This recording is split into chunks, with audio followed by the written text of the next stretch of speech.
¿Has estado alguna vez en una reunión donde la gente se está riendo y está hablando y saben lo que están diciendo, pero tú no sabes lo que están diciendo? Creo que todos hemos estado en ese momento. Y eso pasa también en las iglesias, donde solamente las personas que asisten a las iglesias saben lo que significan las frases que están diciendo. Pero tú que estás ahí, terminas a lo mejor con más preguntas que respuestas.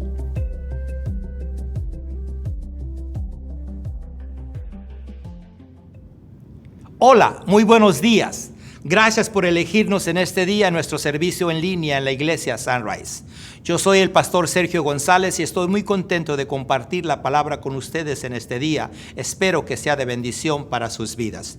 Hoy estaremos culminando nuestra serie que se tituló ¿Qué fue lo que se dijo en la iglesia? Estaré compartiendo con ustedes nuestra cuarta parte que titulamos Se trata del Evangelio. Yo quiero preguntarte, ¿cuál es una de esas historias que desde que la escuchaste te impactó? ¿Alguna historia que marcó la diferencia en tu vida? Yo tengo varias, pero en el Antiguo Testamento, en la segunda capítulo 5, nos habla de una historia y comienza el escritor hablándonos de este personaje que se llama Naamán. Iniciando en el versículo 1 nos dice la historia de Naamán. Y nos cuenta que este era una persona que era muy querida por su rey, porque era una persona valiente que estaba encargado del ejército de Siria. También se nos cuenta que él tenía una condición. Se nos dice que él tenía lepra. Y era una condición que eso, aunque la podemos mirar de cierta manera, él aparentemente tenía todo en la vida para ser feliz. Pero tenía una situación que le impedía a él tener la felicidad. En la misma historia se nos cuenta que en una de esas batallas que ellos fueron, habían traído a una joven israelita, la cual era esclava y estaba en la casa de Naamán. Esta joven estaba privada de su libertad, pero no estaba privada de compartir su fe. Y ella les dijo que había en Samaria un hombre de Dios que podía limpiarle la lepra a su esposo. Inmediatamente nos dice que ella va y le cuenta a Naamán. Y Naamán corre y le dice a su rey: hey, esta esclava que tengo yo me dice que en Samaria hay un hombre que me puede sanar.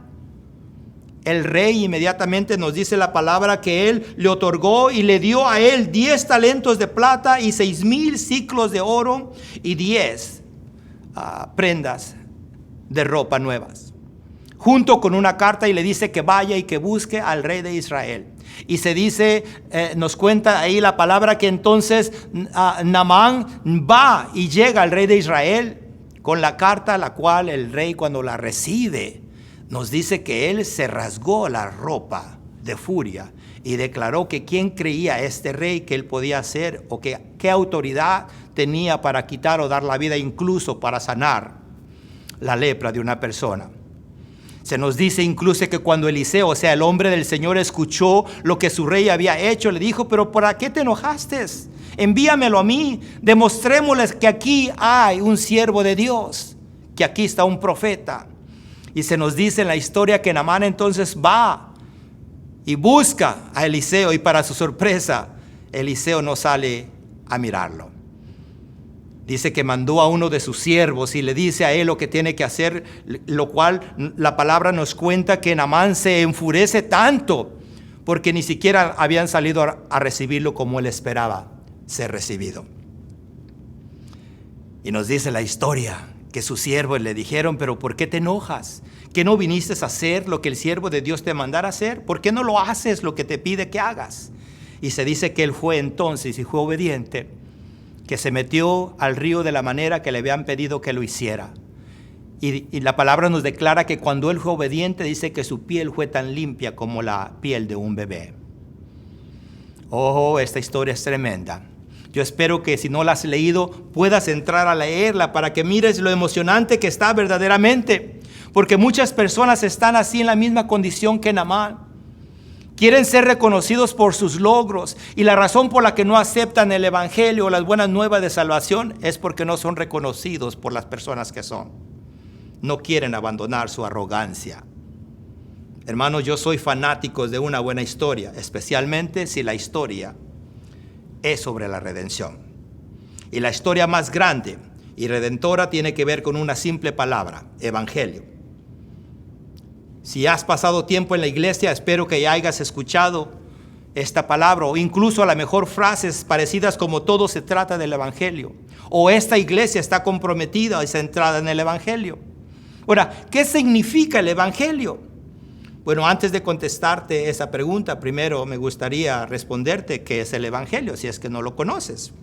La palabra evangelio proviene del sustantivo griego evangelizo, que significa noticia que trae alegría, y del verbo evangelium, que significa anunciar una buena noticia. Hermanos, en pocas palabras, un evangelio es una buena noticia que se debe compartir. Hay muchos evangelios. Sí, no hay nada más un evangelio. Hay evangelios políticos, evangelios relacionales y evangelios financieros. Todos estos evangelios, hermanos, pueden ser informativos, relacionales y beneficiosos. Pero hay un solo evangelio. Este evangelio es el mejor de los evangelios y de todos los evangelios. ¿Y sabes por qué? Porque este es el evangelio de Jesucristo. ¿Por qué es el mejor de los evangelios? Porque es el único evangelio que puede traer paz, amor, gozo y vida eterna. ¿Cómo sabemos que es el evangelio de Jesús la mejor y más grande noticia de todos los evangelios? Hermano, lo vemos a lo largo del Antiguo Testamento. Al principio vemos que Dios creó a un mundo bueno y también creó a la humanidad para gobernarlo a este mundo. Pero nos dice que los humanos se rebelaron contra Dios, causando que el pecado entrara en el mundo, trayendo la muerte a este mundo. Pero Dios, en su gracia infinita, se comprometió a corregir estas acciones de estos hombres. Usando individuos a lo largo de las Escrituras, Dios tenía un plan para restaurar al pueblo a la paz con él. En el Antiguo Testamento, hermanos, los profetas proclamaron las palabras de Dios diciendo que un día Dios mismo vendría en forma de hombre a traer su paz y justicia a toda esta humanidad. Y en el Nuevo Testamento, hermanos, vemos que la promesa del Señor se cumplió en el hombre de Jesús, quien murió en la cruz sin pecado, sin culpa y siendo perfecto, y lo hizo todo por amor por ti y por mí y por cada uno de nosotros. En el Evangelio de Juan, en el capítulo 3, versículos 16 y 17, la palabra nos lo describe de esta manera. Este es el amor de Dios. Y nos dice, porque tanto amó Dios al mundo que dio a su Hijo unigénito, para que todo el que crea en él no se pierda, sino que tenga vida eterna. Dios no envió a su Hijo al mundo para condenar al mundo, sino para salvarlo por medio de él. Te voy a leer otra traducción hispanoamericana. Es una traducción más con un lenguaje más sencillo. A lo mejor te ayuda a entender. Y dice de esta manera: te amó tanto Dios al mundo que no dudó de entregarle a su Hijo único, para que todo el que crea en él no perezca, sino tenga vida eterna. Pues no envió Dios a su Hijo para dictar sentencia de condenación contra el mundo, sino para que por el medio de él se salve este mundo. Ahora yo quiero que pienses por un minuto. Dios nos demostró su amor por ti y por mí al enviar a su Hijo perfecto a morir en la cruz por nuestros pecados. Hermanos, fue por medio de Jesús que cuando nos rebelábamos a Dios, Él nos estaba restaurando. Fue por medio de Jesús que mientras pecábamos, Dios nos estaba salvando. Aun cuando somos gente pecadora, enemigos de Dios, hermanos, Dios nos llama a vivir en paz con Él, a través de lo que Jesús hizo en la cruz. Este es el amor de Dios ofrecido tanto por ti y por mí. No fue simplemente el hecho de que Jesús quiso ser obediente al Padre. Esto va más allá que un paso de obediencia. No se trata únicamente de que Jesús fue a la cruz en total obediencia a su Padre por amor a ti y a mí, sino también se trata de que Jesús verdaderamente resucitó al tercer día, venciendo la tumba, el pecado y la muerte. Hermanos, la resurrección de Jesús es el eje sobre el que gira todo cristianismo, y sin él ninguna de las otras cosas o verdades importarían. Sin la resurrección, el cristianismo sería solo una ilusión como cualquier otra filosofía y religión humana. Jesús enseñó esto a sus seguidores. Lo voy a leer en el Evangelio de Marcos, capítulo 8, versículo 31. No lo van a mirar en la pantalla, pero permítame que yo se los lea, por favor. Dice: Jesús comenzó entonces a enseñarles que era necesario que el Hijo del Hombre sufriera mucho y fuera desechado por los ancianos, los principales sacerdotes y los escribas, y que tenía que morir y resucitar al tercer día. También se lo dice ahí mismo en el Evangelio de Marcos, en el capítulo 9, versículo 31, dice: porque estaba enseñando Jesús a sus discípulos y les decía: el Hijo del Hombre será entregado a los poderes de este mundo y lo matarán, pero después de muerto, el tercer día resucitará. En el Evangelio de Juan, en el capítulo 11, versículo 25, Jesús mismo les dijo: yo soy la resurrección y la vida. El que crea en mí, aunque muera, vivirá. La muerte de Jesús, hermanos, no fue una sorpresa. Él lo anunció a través de sus ministerios.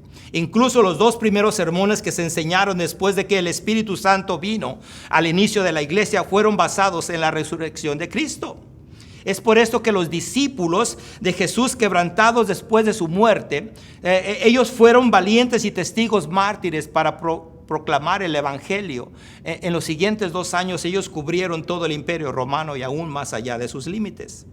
Debido a la resurrección, hermanos, ningún temor en esta vida puede apagar la esperanza, el gozo y la vida prometida por medio de nuestro Señor. Gracias a la resurrección de Jesús, hermanos, podemos superar las aflicciones de este mundo. Gracias a las aflicciones de Jesús podemos vencer el pecado. Gracias a las aflicciones de Jesús podemos estar libres de la garra del pecado y de la muerte.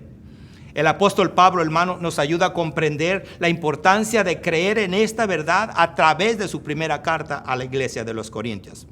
Pero para poder entender un poco de lo que Pablo les estaba hablando, por qué les hablaba de esta manera a la iglesia, aquí les voy a dar un poco de historia.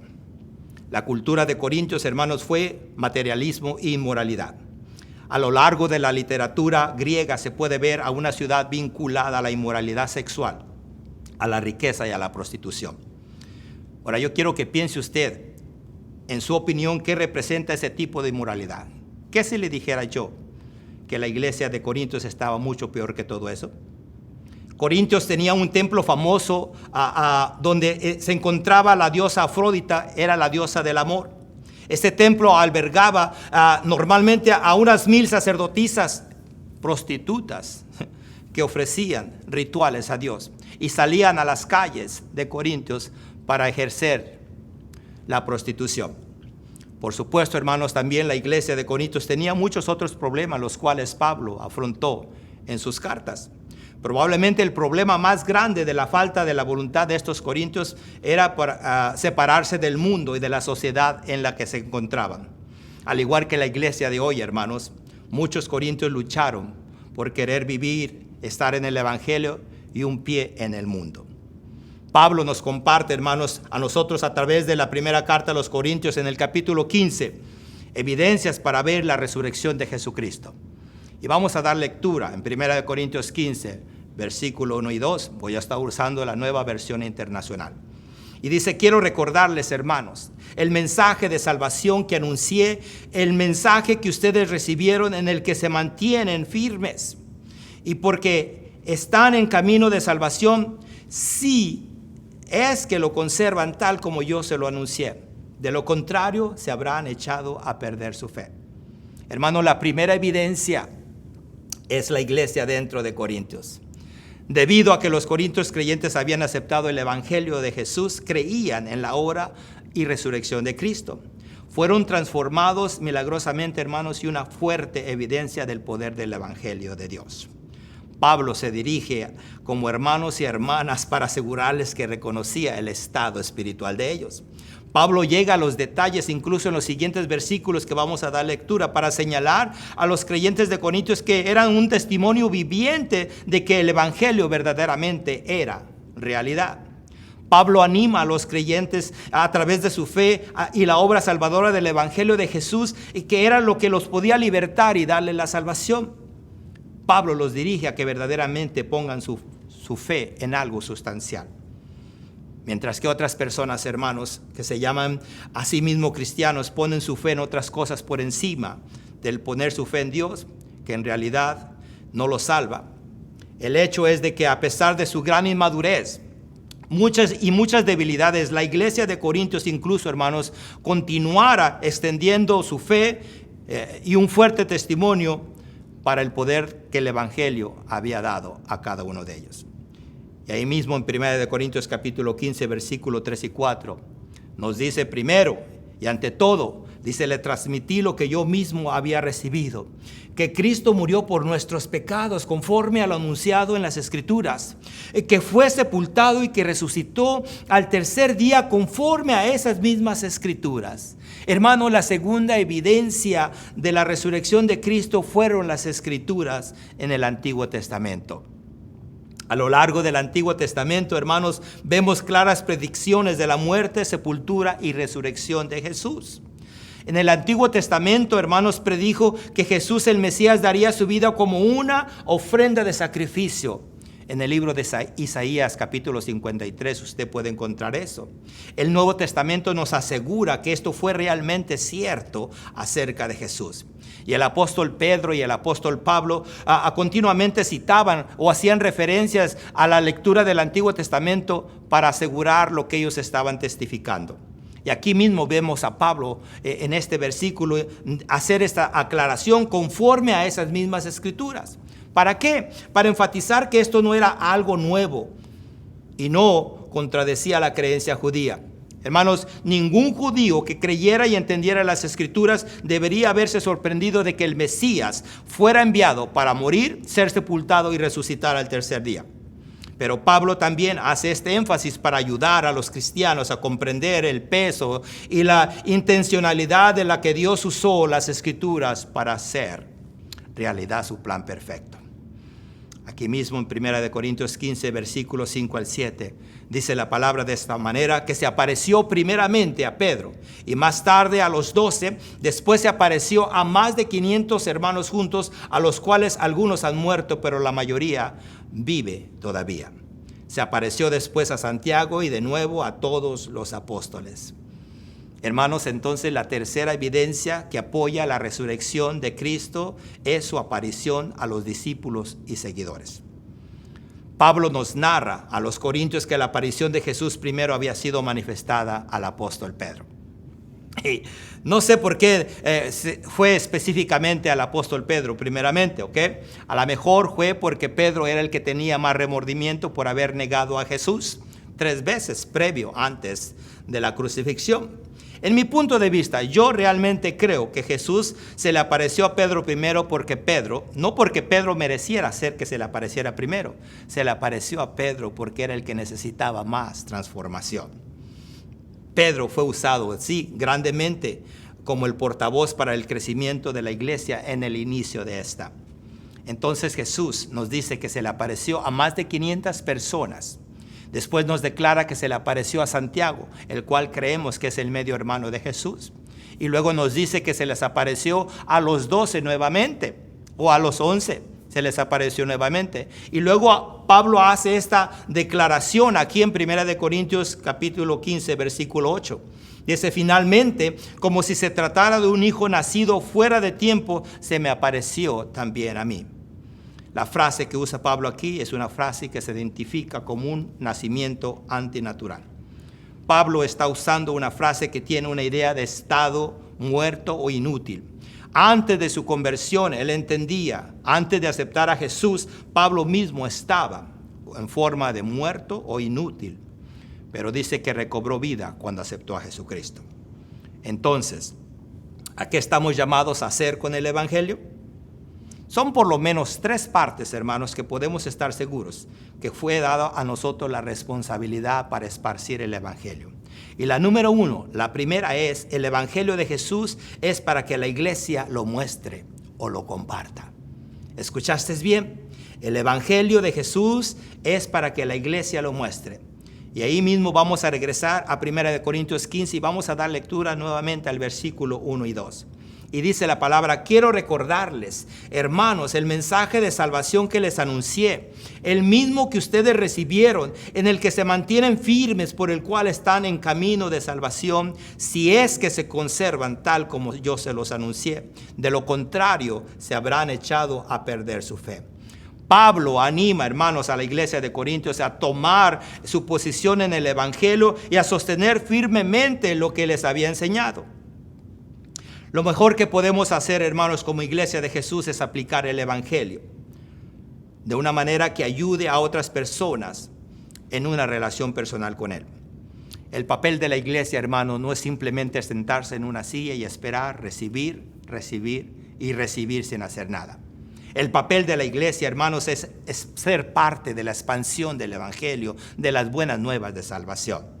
En Mateo 28, 19 se nos dice de esta manera: por tanto, vayan y hagan discípulos en todas las naciones, bautizándolos en el nombre del Padre, del Hijo y del Espíritu Santo, enseñándoles a obedecer todo lo que les he mandado a ustedes, y les aseguro que estaré con ustedes siempre hasta el fin del mundo.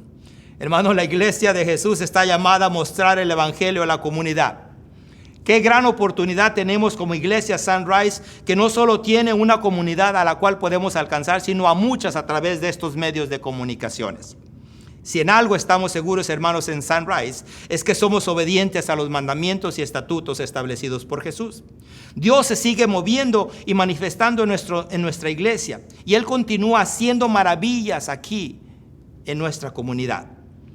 Yo estoy siendo testigo cada vez que asisto a nuestro centro de paz en el día de USDA, en la repartición del alimento. En esta semana, simplemente la semana pasada, 26 personas en ese día aceptaron a Jesucristo. En estas semanas que estamos teniendo nuestro Summer Blast en todas nuestras lugares, en Victorville 8 jóvenes aceptaron a Jesús. En Rialto 14 jóvenes profesaron su fe de Jesucristo. Hermanos, yo no dudo que Jesús se seguirá manifestando y seguirá haciendo cosas grandes.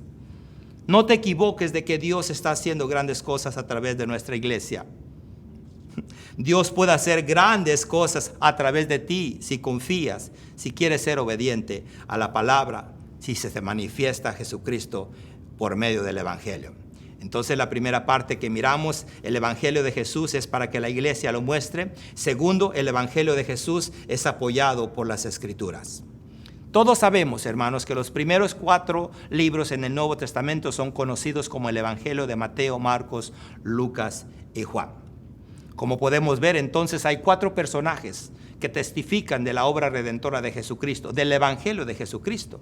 4 personas diferentes, 4 personas que fueron testigos, literalmente anduvieron y caminaron con Jesús. ¿Recuerdas qué es el evangelio? Noticias de gran gozo, o anunciar las buenas nuevas, buenas de nueva salvación. Ahora, los primeros 3 evangelios son conocidos como los evangelios sinópticos. Si no conoces qué es la palabra sinóptico, permíteme decirte que esta es una palabra nacida de la raíz de 2 palabras griegas. Primera, sen, que es traducida como juntos, y óptica, que se refiere a la visión. En conjunto, sinóptica quiere decir ver juntos o mirar juntos. Entonces tú me preguntas, ¿por qué el evangelio de Juan no es sinóptico si también Juan estuvo presente? Bueno, porque Juan no relata paralelamente como los 3 primeros evangelios. Cuando lees Mateo, Marcos y Lucas, ellos 3 relatan historias similares. Podríamos decir que los 3 relatan historias de una forma paralela. Otra razón es porque Juan presenta a Jesús de una manera muy diferente que los primeros 3. Sí, mira, Mateo presenta o escribió a una audiencia judía y presenta a Jesús como el rey de los judíos. Marcos fue escrito para una audiencia de gentiles romanos y presenta a Jesús como el siervo del hombre, haciendo hincapié en su ministerio.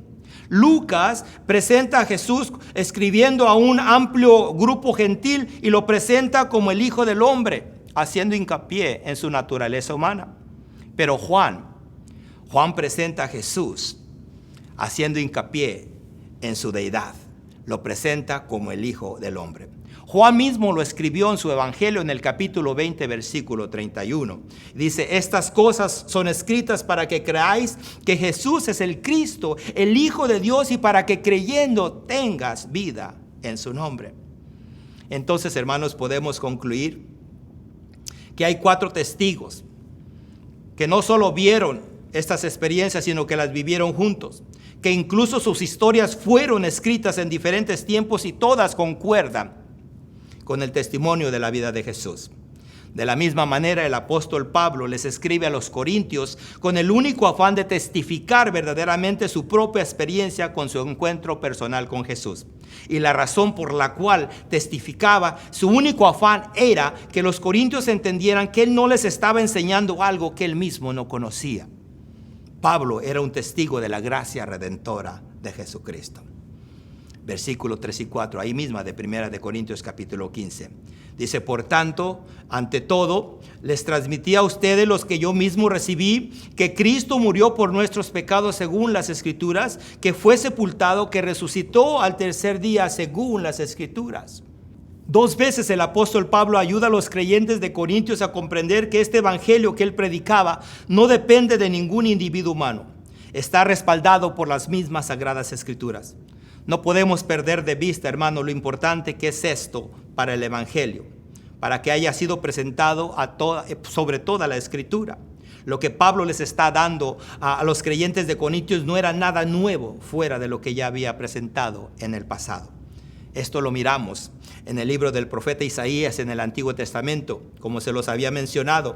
Isaías 53, versículo 5 nos dice, Él fue, traspasado por nuestra rebelión y molido por nuestras iniquidades. Sobre Él cayó el castigo, precio de nuestra paz, y gracias a sus heridas fuimos sanados. Hermanos, años antes de que Jesús viniera a este mundo, los profetas estaban proclamando que Dios enviaría a su Hijo a morir y a resucitar por nuestros pecados. Les quiero recordar que el libro de Isaías fue escrito entre el año 701 y 681 antes de Jesucristo. 7 siglos antes de que Jesús viniera al mundo, el profeta Isaías ya estaba diciendo de la forma que Jesús vendría y cómo moriría por nuestros pecados. El Salmo 16, versículo del 8 al 11 nos dice la palabra, siempre tengo presente al Señor, con Él a mi derecha, nada me hará caer. Por eso mi corazón se alegra y se regocijan mis entrañas. Todo mi ser se llena de confianza. No dejarás que mi vida termine en el sepulcro y no permitirás que sufra corrupción tu siervo fiel. Me has dado a conocer la senda de la vida, me llenarás de alegría en tu presencia y de dicha eterna a tu derecha. El Salmo de David, hermanos, está poniendo su mirada hacia el futuro cuando Jesús viniera a este mundo. Y él dice que él nunca nos abandonaría, que él no permitiría incluso que Dios no permitiría que Jesús se perdiera o muriera sin resucitar. Entonces, ¿por qué debemos estar todos basados sobre el Evangelio? La parte número 1, miramos el Evangelio de Jesús es para que la iglesia lo muestre. El número 2, el Evangelio de Jesús está apoyado por las Escrituras. Y el punto número 3, el Evangelio de Jesús es para animar a los creyentes. Y aquí leemos nuevamente el 1 de Corintios 15, versículo de 5 al 8. Y dice, y que apareció a Cefas o a Pedro, y luego a los 12, después se apareció a más de 500 hermanos a la vez, la mayoría de los cuales viven todavía, aunque algunos han muerto. Luego se apareció a Jacobo, más tarde a todos los apóstoles, y por último, como a uno nacido fuera de tiempo, se me apareció también a mí. La frase que usa el apóstol Pablo es una frase que se identifica como un nacimiento antinatural. Hablando espiritualmente, aceptó a Cristo demasiado tarde para ser parte de los 12 discípulos. Pablo no duda de su apostolado, no está diciendo eso, sino él está usando su autoridad que Dios le había dado. ¿Para qué? Para hablar, escribir, animar, convencer, según la voluntad de Dios. Pero tampoco nunca deja de sorprenderse del porqué. De todas las personas, Dios lo había elegido a él para estar haciendo su apostolado. A pesar de que Pablo era un hombre que odiaba a la iglesia de Jesús y deseaba terminarla con ella, que Dios todavía tuviera gracia para alcanzarlo y olvidarse de la vida antigua que él tenía. Pablo da testimonio de esto en la carta que le escribió a su discípulo Timoteo en 1 de Timoteo, capítulo 1, versículo 12 al 14. Y dice de esta manera, doy gracias al que me fortalece, Cristo Jesús nuestro Señor, pues me consideró digno de confianza al ponerme a su servicio. Anteriormente yo era un blasfemo, un perseguidor y un insolente, pero Dios tuvo misericordia de mí porque yo era un incrédulo y actuaba con ignorancia. Pero la gracia de nuestro Señor se derramó sobre mí con abundancia, junto con la fe y el amor que hay en Cristo Jesús. Pablo comparte lo agradecido que está por el favor de Dios que había tenido con su persona. Pablo está entendiendo que Dios no tomaría su pasado en contra de él, sino usaría lo que Pablo estaba haciendo después de su conversión. Que Dios usaría la historia de Pablo para ser una luz y un estímulo para aquellos que vinieran a los pies de Cristo por medio del testimonio de él. Aquí mismo en 1 Timoteo capítulo 1 versículo 15 al 17 dice: este mensaje es digno de crédito y merece ser aceptado por todos, que Cristo Jesús vino al mundo a salvar a los pecadores, de los cuales yo soy el primero. Pero precisamente por eso Dios fue misericordioso conmigo, a fin de que en mí, el peor de los pecadores, pudiera Cristo Jesús mostrar su infinita bondad. Así llegó a servir de ejemplo para los que, creyendo en él, recibirán la vida eterna. Por tanto, el Rey eterno, inmortal, invisible, al único Dios sea honor y gloria por los siglos de los siglos. Amén.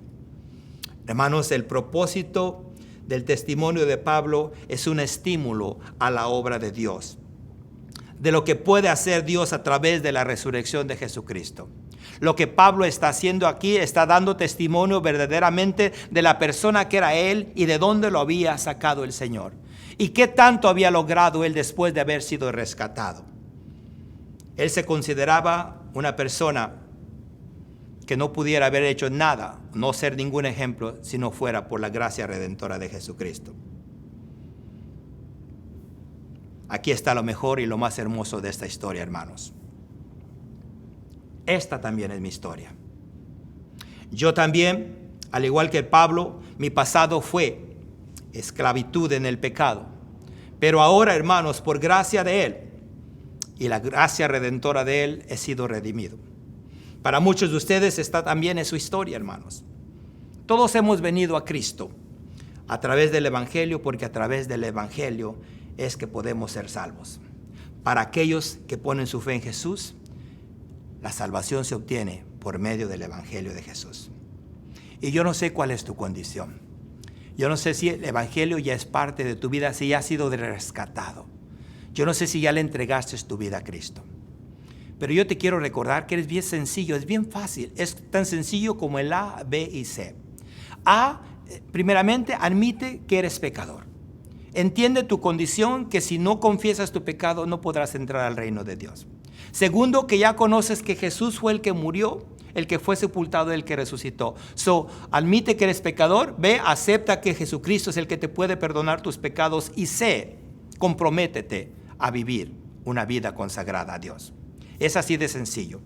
Yo lo único que te voy a pedir que puedas orar conmigo en este momento. Ahí donde te encuentres, si estás en la sala, si estás sentado tomándote un café, excepto si vas manejando, por favor no cierres los ojos. Pero si puedes, haz esta oración conmigo. Dile, cierra tus ojos y dile: Señor Jesús, te agradezco por tu amor por mí, tu amor que se mostró en la cruz. Hoy yo sé que soy un pecador, que te necesito para que perdones mis pecados.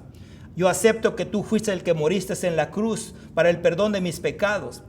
Recíbeme como tu hijo. Permíteme que pueda pasar la eternidad en tu presencia.